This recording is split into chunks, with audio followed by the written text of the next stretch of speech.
Hello everybody. This sounds rather like deja vu, and it's a message I've given many times before, but I'm forced to have to do it again.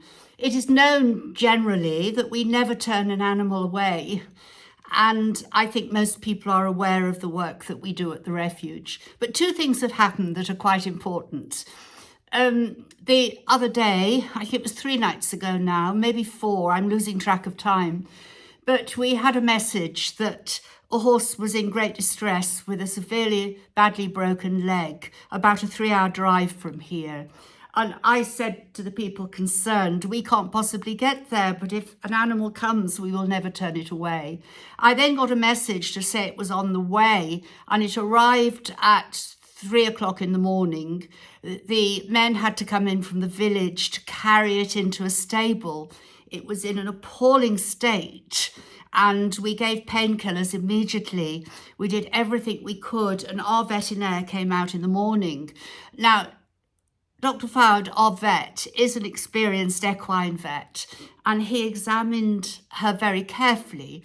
People had thought she was pregnant, but there was no evidence of pregnancy. And he took the view that, well, it wasn't just the view, it was a fact. The leg was partly severed and it was broken twice, and the bone had now got sepsis. It was infected all the way to the shoulder. So if there'd been an amputation, there was no guarantee she would have survived. The sepsis might have entered the rest of her body, even with antibiotics. And a horse here in Morocco will not survive on 3 legs. And those of you that have shown me a photograph of a horse with a prosthetic on its leg, I would ask you to look carefully, because it's on the lower leg, not from the shoulder. And in Morocco, these sort of prosthetics do not work because of the intense heat and the dry climate. The horse really suffers. The minute the horse arrives here, we have responsibility for it. And if it is left here and we are not given the name of an owner, and it was hit by a truck, we consider it was abandoned, and we have to do the best for the animal. And the vet euthanized the horse. 2 things then happened. A woman out of the blue contacted on the page and said that she had organised the transport. Therefore, she believed she had a right to be consulted before medical action was taken. I of course, said my piece, and I gave her privately the name of the vet so she could confirm that it was in fact the vet who undertook the procedure, not one of our men here, as she'd indicated. That would have been unlawful, and we certainly wouldn't have done that. That was confirmed with the veterinarian, who was surprised to get the phone call, but he did confirm it. But then something else happens that was very strange.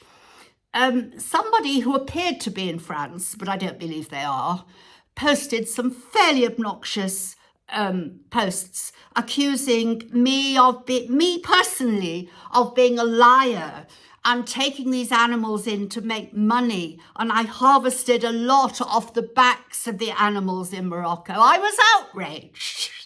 And I did conduct investigations. We're sure we know who it is. But of course, we have to have absolute proof. But of course, people aren't as clever as they think. Because when I sent a message back to this person, I said, I'm going to message you and then I will block you. The response was, yes, you have a right to block me, but I have a right to contact all your people who like you and support you and tell them what a liar you are. So if any of you do get that message, I'd be grateful if you let me know. But of course, he said on that message, it was Ayoub on the photograph who euthanized the horse. So how does somebody in the middle of France who doesn't know us, who hasn't been here, recognize Ayoub? The person I think it is knows Ayoub well. And it's quite interesting that his comments were very similar to the complaint that was made by the woman who accused us of killing this horse in cold blood. And of course, this gentleman had said, all we did was receive it, and it's easy to receive it and kill it because, of course, we wouldn't do anything on site where the horse was injured because we wanted the money. Where he gets that from, I don't know. And of course, it is well known in Morocco, and I do speak with some authority, that if an animal is left in that state by the side of the road, it is very difficult to get a vet to euthanize. They will not do it because they leave the animal with a poison in the body that can then affect other animals who may be wandering. And the only way we've rarely been able to achieve it in the past is to have somebody prepared to dig a hole and to bury it. But it is very difficult out here. Now, of course, I've seen on other posts people who are still posting the photograph of the horse that was injured and saying Georgia Mule and Donkey Trust and being told it came here and we killed it.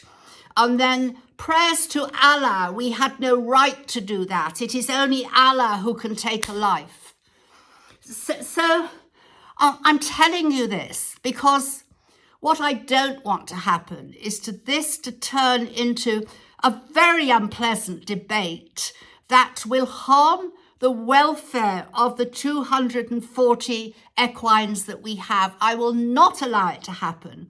And if it continues, I will have no hesitation to get to the bottom of it.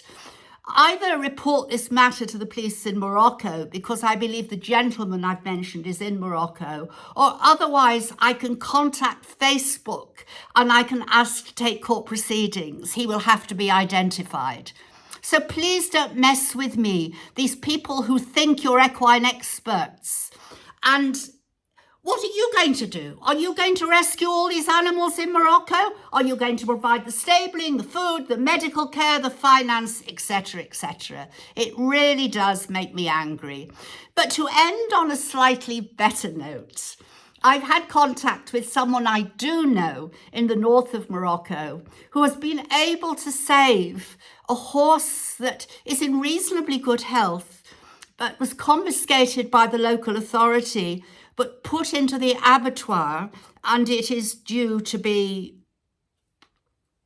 really killed. I'm not talking about euthanasia, to be slaughtered. And they have managed to get this horse, and it's on the way down here. It's on a 6-hour journey. Now, this is another problem that's occurring in Morocco. Because the king, God bless him, I have huge admiration for the king, and certainly people in the government issued a new regulation that horses pulling carts in the cities, it should be banned. But when it gets down to local level, we were prepared to do that in conjunction with the local authority. But we discovered that horses were being removed and maybe dumped on us without any assistance from the local authority regarding funding. And we now believe they're being taken elsewhere. And in other parts of the country, it is happening at local level, and they end up in the slaughterhouse. I'm sure colleagues who I know and regard very highly in some other refuges in the country will confirm that. I have to have absolute evidence before I can take any further steps. But the good news is one of these horses is arriving tonight. He will go into the stallion block, and there's a stable ready for him. He will probably get here about midnight, and Ayub, the person who we often refer to, but he's always prepared to come back. He said he'll sleep here tonight to receive the horse. I hope you understand where I'm coming from and why I'm having to say this, but it is important because we have saved so many. We have such a large enterprise here now, and we are continuing to offer care at a very high standard. And I will not be jeopardized by people who, quite frankly, don't really know what they're talking about. Bye for now.